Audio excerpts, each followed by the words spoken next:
Good evening, guys, and welcome to the interview preparation session, which is conducting by 360 DG TMG. And in today's session, we'll just go across some of the questions asked in some of the interviews regarding Python and all. So for the day, as we directly go to the first question, what are negative indices, which means this question is regarding index types. So in that indexes, what are these negative indices, how does they represent, how does they look like? So if anyone knows the answer, can ping me in the chat box and we'll discuss the answer within a minute.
Yeah. Now, as we look into this regarding this negative indices, so let me take a list. So here in the, I've been taken a list. Okay. So my list is of 0, 1, 2, 3, 4, 5, 6, 7, and 8. For this index, for this list, I want to find the negative indices. A negative indices is unlike a positive one and begins searching from the right, which means for a positive indices, you must go from 0 to 8, and for a negative index you have to come from 8 to 0, which means, so from here it starts from 0. Indexing starts from 0 from right side, and from left side it starts with -1. So here I've been taking my list as -3, which means I want to know the index of -3, which indicates the negative index. And if you go across only 3, then which indicates positive index. Okay. So my list is -3. So which means -3, if we press this, if we run this line, then we'll get an output as 6, because here the -1th position is 8, -2 is 7, and -3 is 6, and that's how it works. So this can also help with the slicing from back, which means -6 to 1, which means in between -6 and -1, how many numbers were been present over there. It can also print n number of this n number of numbers at the same time even. So as we directly jump into the next question, how does the remove function helps in programming? So if anyone knows the answer, can ping me in the chat box and we'll discuss the answer within a minute.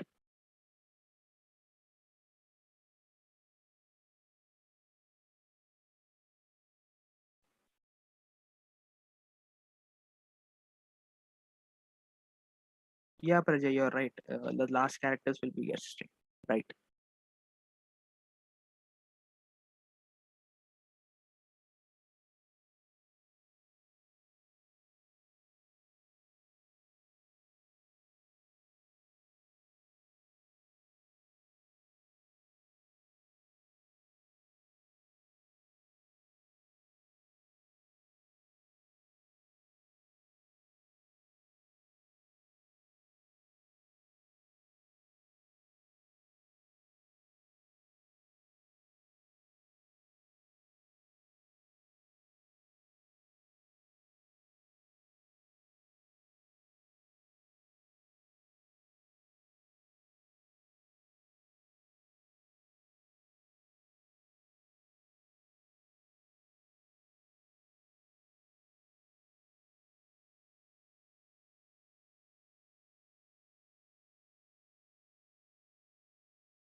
Now, as we look into this, how does this remove function helps in programming?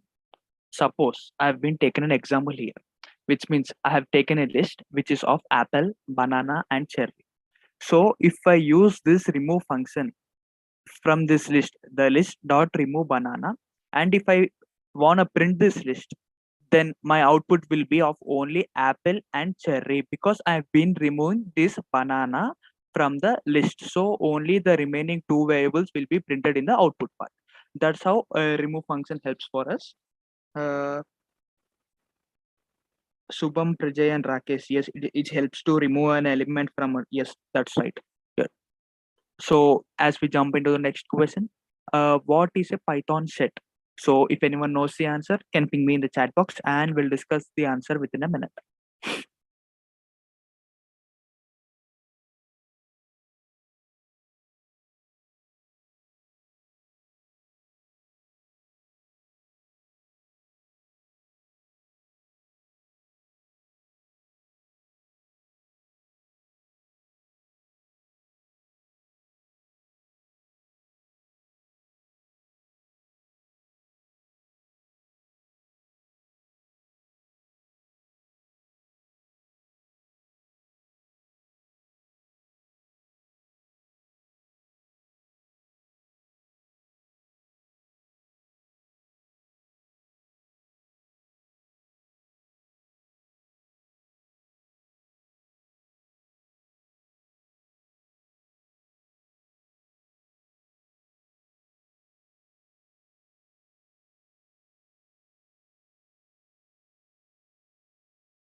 Yeah.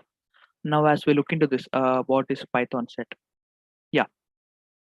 These basically these sets are used to store multiple items in a single variable, which means suppose as we have seen those lists, right? So we have been using n number of items within a single list itself. So that's how it works. So set is one of four built-in data types in Python. So it is one of those four built-in data types in Python, and these are used to store the collection of data, and the remaining three are lists, tuples, and dictionaries. All are different qualities, and each of them have their own syntaxes, own representations, and all.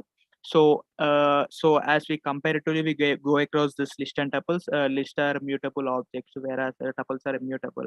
And as we come across these dictionaries, it has its own syntaxes and own importance. Yeah, this and a set is a collection which is unordered, unchangeable, and unindexed format. So a set is in will be collect the data in such kind of formats. Okay. As we jump into the next question, what are the benefits of using Python? So yeah, most probably for any projects, for doing any projects or any other programming languages, we do prefer Python, right? Mostly we do prefer Python. So what are the benefits of using this Python? Why most of them will prefer this Python itself. So if anyone knows the answer, can ping me in the chat box, and we'll discuss the answer within a minute.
as we look into this benefits of using Python.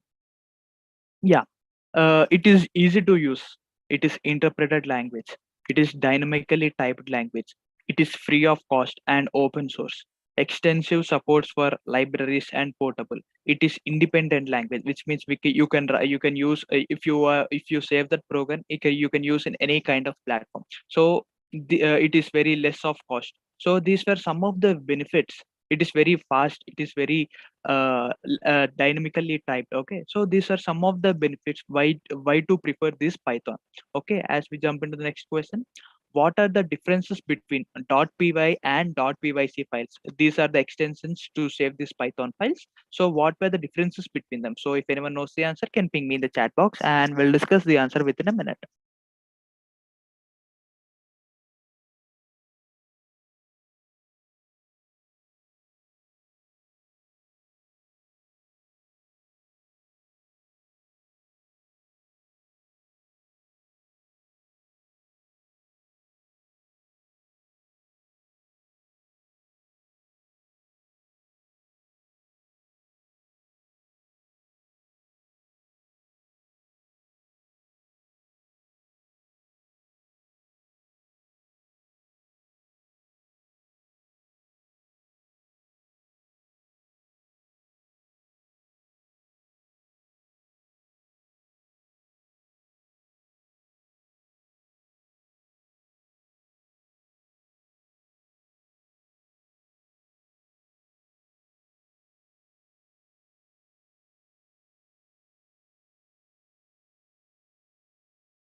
Yeah, as we look into this, the .py files are the Python source code files, whereas this .pyc files contains the bytecode of Python files.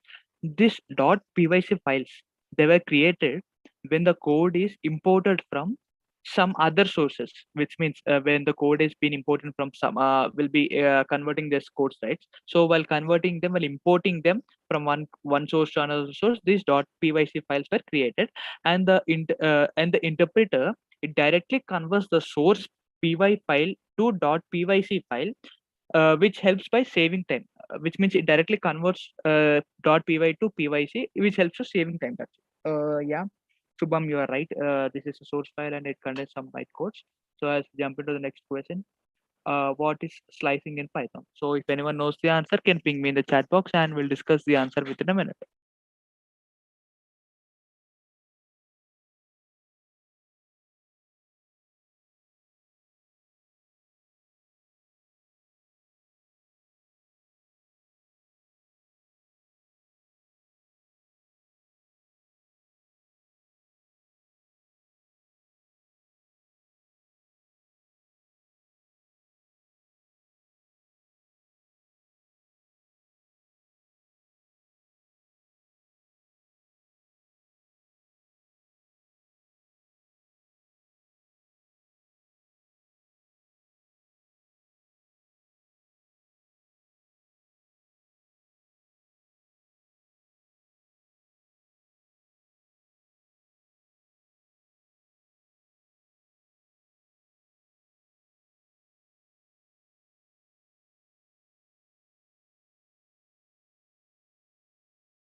Yeah, as we look into this slicing, it is used to access some parts of sequences, like either it might be of any list, tuples, and strings. The syntax for this slicing is start, end, and step, which means start is with nothing but the starting of the point, end is end of the point, step means how many points can be skipped. So this is a basic syntax for the slicing part, and the step can be omitted as well. When we write start and end, this returns all the elements of the sequence from the start till the end one state minus one statement. So if the start and end elements is negative, I, it means the ith element from the end, which means the last element from the ith element from the end. The step indicates the jump or how many elements can be skipped. This can be done by this end function, step function. So this end function can directly end that process. So yeah, this is how slicing works. And yes, Subham, you are right. You are right in the chat box. And as we jump into the next question, what are keywords in Python and how many keywords are present? So if anyone knows the answer, can ping me in the chat box and we'll discuss the answer within a minute.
Yeah, as we look into this, keywords, key, keywords in Python are reserved words, and they have some special meaning. Each and every keyword has its own meaning. Okay, by which they are generally used for used to define types and variables. Okay, these keywords cannot be used for like variables or any function names. There are totally 33 keywords in Python. Some of them like a value keyword, operation keyword, control flow, iteration, structure keyword, returning import keyword. There are n number of 33 keywords in Python we used. Okay, so as we jump into the next question, what are literals in Python, and explain about different literals. So if anyone knows the answer, can ping me in the chat box and we'll discuss the answer within a minute.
Yeah. Now, as we look into this literals part, yeah, and literal in Python source codes, it basically represents a fixed value for primitive data types. And as you come across these literals, there are 5 literals in Python, and those are string literals, character literals, numeric, Boolean, and literal collections are as further classified as 4 different types. Okay, so as we come across the string literals, these string literals are used to create by assigning some text enclosed in single or double quotes, which means suppose in Python you have been declaring some variables, right? So for declaring any string variables, you will be using the single quotes, right? For those to create multi-line literals, assigning the multi-line text enclosing with triple quotes. They can be either enclosed with double quotes or triple quotes. Example, the double quotes with a name, as we declare the name in the Python itself. So as we come across this character literal, it is created by assigning a single character enclosed with double quote. Okay, this is how its representation is. And we come across this numeric literals. This includes numeric values that can be either integer, float, complex numbers. It can be any type of data types. So that's called numeric literals. Boolean literals, as we all know, Boolean literals consist of only 2 values, either true or false. It totally depends upon the statement or if conditions we are been mentioning over there. As we come across these literal collections, they are further classified as 4 different types, which are list collections, tuple collections, dictionary, and set.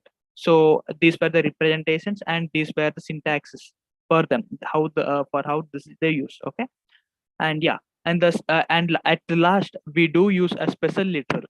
Okay, this in this Python has one special literal which is used to return a null value.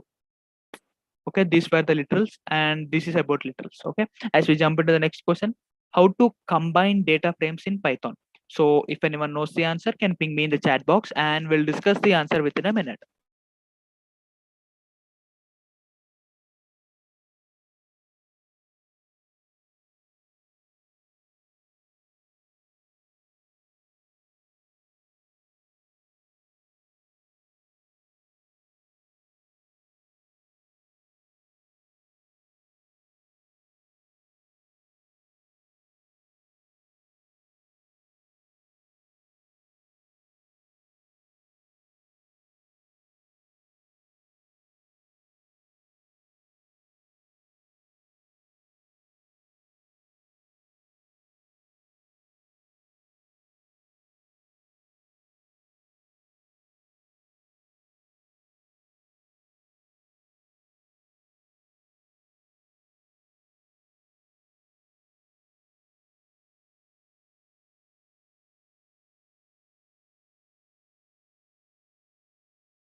Yeah.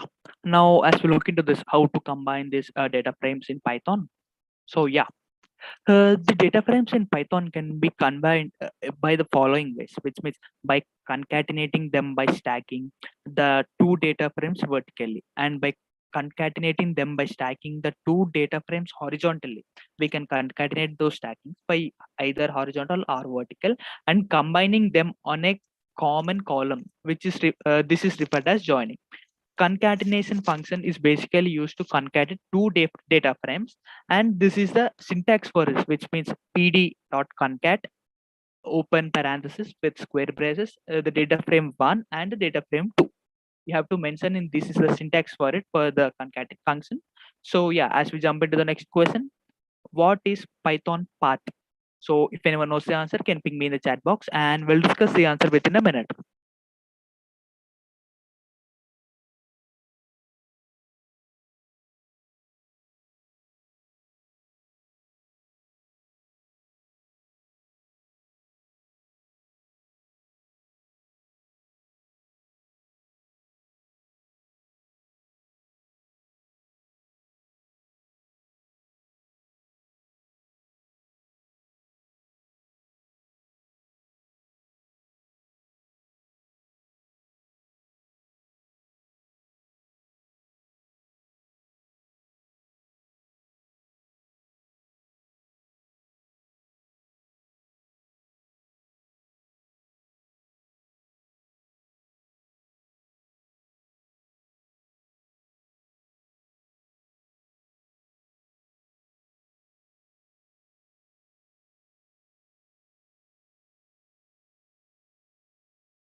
Yeah. Now, as we look into this Python path, so yeah, it is an environment variable which is used when a module is imported, which means when the modules are imported, this Python path environment will be used.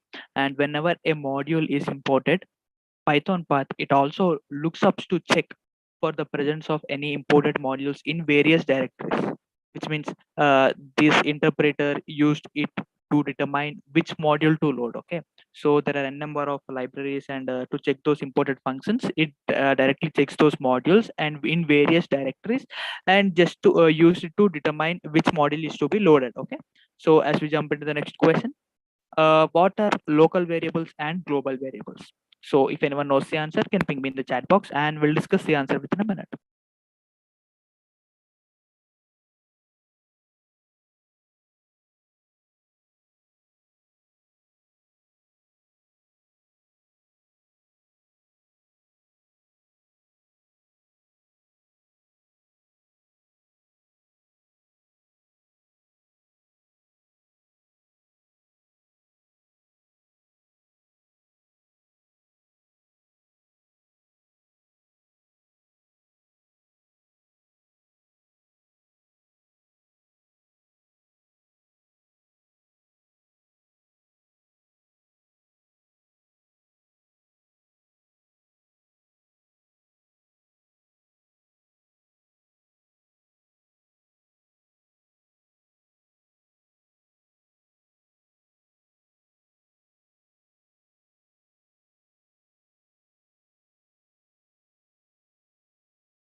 Yeah. Now, as we look into this, the local variables and global variables. Global variables. These variables which are declared outside a function or in global space are called as global variables. These variables can be accessed by any function in the program. As we come across these local variables, any variable declared which is declared inside a function is known as a local variable. This variable is present in the local space and not in the global space. This is how this global function and local function works. So as we directly jump into the next question, what is the difference between Python arrays and list? So if anyone knows the answer, can ping me in the chat box and we'll discuss the answer within a minute.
Yeah.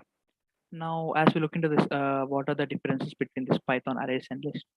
Arrays and list in Python have the same way of storing the data, which means all this, both of this arrays and list will store the data in the same way. But arrays can hold only a single data type elements, whereas list can hold any data type element. This is the only difference between them. But the main aim of this both arrays and list are storing of data, where arrays can hold only a single data type, whereas list can hold any data type, any type elements. Okay. So as we jump into the next question, what are functions in Python? So if anyone knows the answer, can ping me in the chat box and we'll discuss the answer within a minute.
Now, as we look into this, what are this Python functions?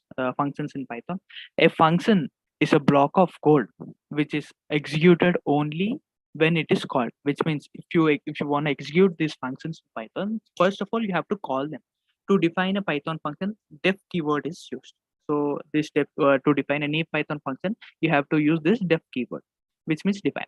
So yeah, what is underscore init underscore function? This is a function, and if anyone knows regarding this, if anyone has an idea, can ping me in the chat box, and we'll discuss the answer within a minute.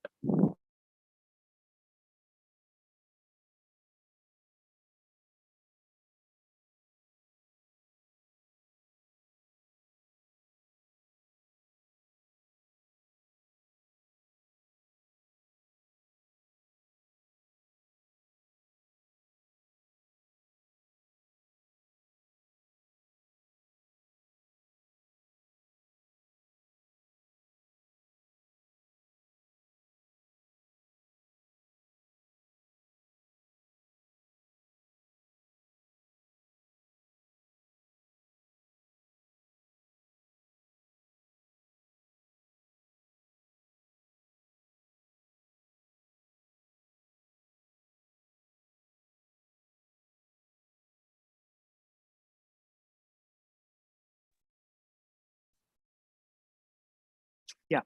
Now, as we look into this function, this is a method or constructor in Python. This is a method or constructor in Python.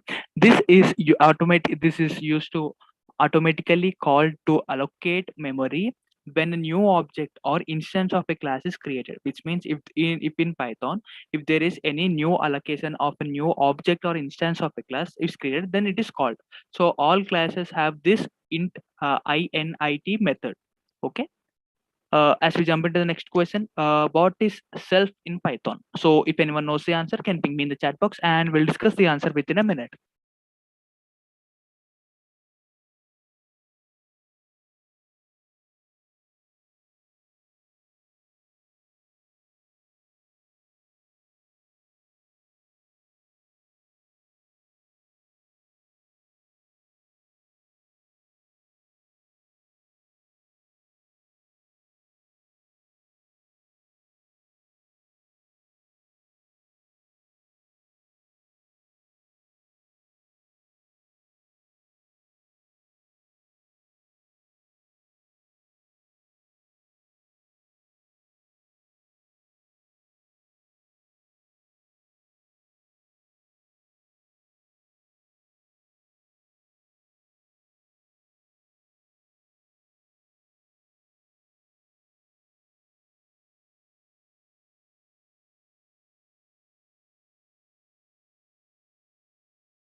Yeah. Now, as we look into this self in Python function, basically, this is an instance or an object of a class. In Python, this is explicitly included as a first parameter. However, this is not the case in Java, where it's optional in this self function is optional in case of Java. But as we come across this Python, it is used as a first parameter here. It helps to differentiate between the methods and attributes of a class and the local variables. This self variable in the init method refers to the newly created objects, while in other methods, it refers to the objects whose methods were called. So this is how this self function works in Python. So as we jump into the next question, how does this function, what does this function do? This. So if anyone knows the answer, can ping me in the chat box, and we'll discuss the answer within a minute.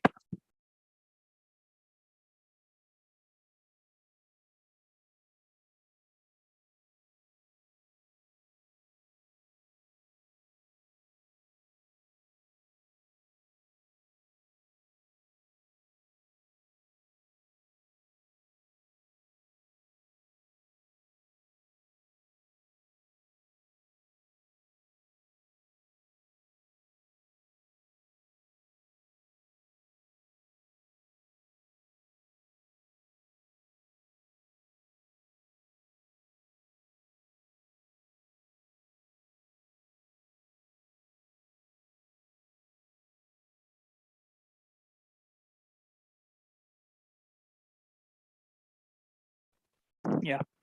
As we look into this, what does this function does?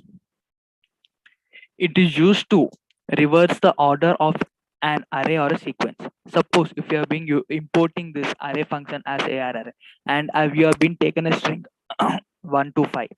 So if you are using this function, so you'll get an output as 5 4 3 2 1, which means you got an output in the reverse format. That's how this function do. Okay. So if we jump into the next question, how do you write comments in Python? So if anyone knows the answer, can ping me in the chat box and we'll discuss the answer within a minute.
As we look into this, comments in Python will be start with an hash character. However, alternatively, at times commenting is done using docstrings, strings enclosed within triple quotes. Which means if you use this hash special character, you this line that line. If you start any line with this hash special character, then this special character doesn't run that line as a code. It just takes as a comment, and the same comment will be printed in the output part, but it haven't run that code exactly. Okay. So if we go across the next question, how will you capitalize the first letter of a string? So yeah, which means you are going across a string. What is the function do you use to capitalize that first letter? So if anyone knows the answer, can ping me in the chat box and we'll discuss the answer within a minute.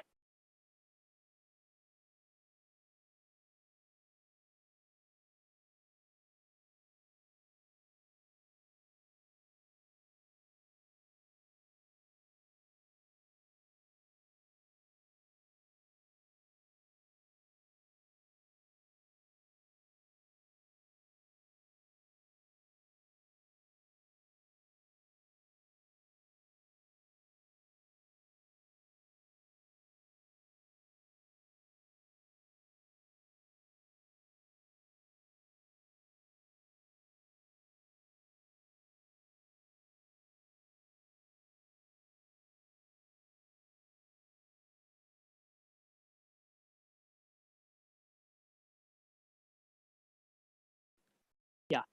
As we look into this, how to capitalize this function, we use a particular function called capitalize. By using this method, the first letter of a string will be get capital. If the string already consists of a capital letter at the beginning, then it returns its original string. That's it. So this is how you have to use to capitalize the letter. This is the function we are using here. So as we jump into the next question, what is a doc string? So if anyone knows the answer, can ping me in the chat box and we'll discuss the answer within a minute.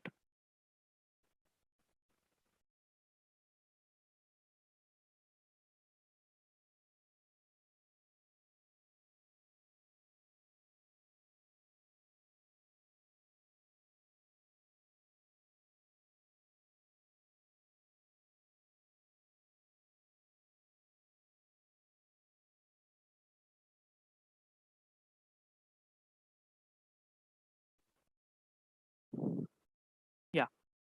So as we come across this doc strings, a doc string is nothing but a documentation string that we use to explain what a constructor does. So we place it as a first thing under a function or a class or a method to describe what it does. So we declare a doc string using three sets of single or double quotes. So this is how its representation is, and this is how the doc string documentation works on. So as we jump into the next question, what is recursion? So if anyone knows the answer, can ping me in the chat box, and we'll discuss the answer within a minute.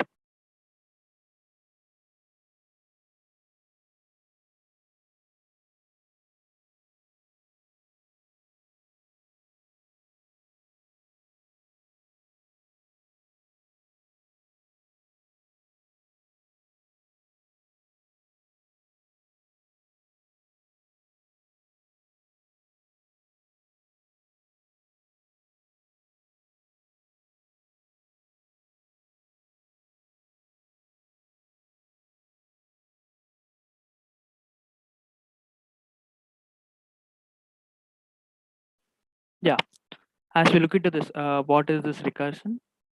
When a function makes a calls to itself, it is termed as recursion. That's it. A recursion is when a function call it to itself, its own self. So it is called as recursion.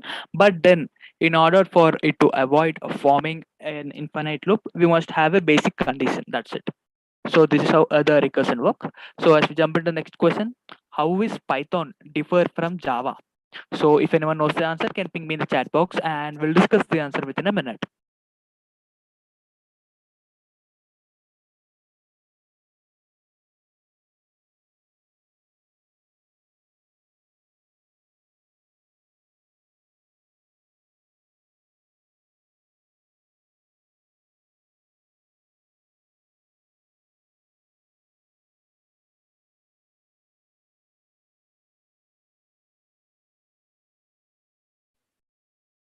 Yeah.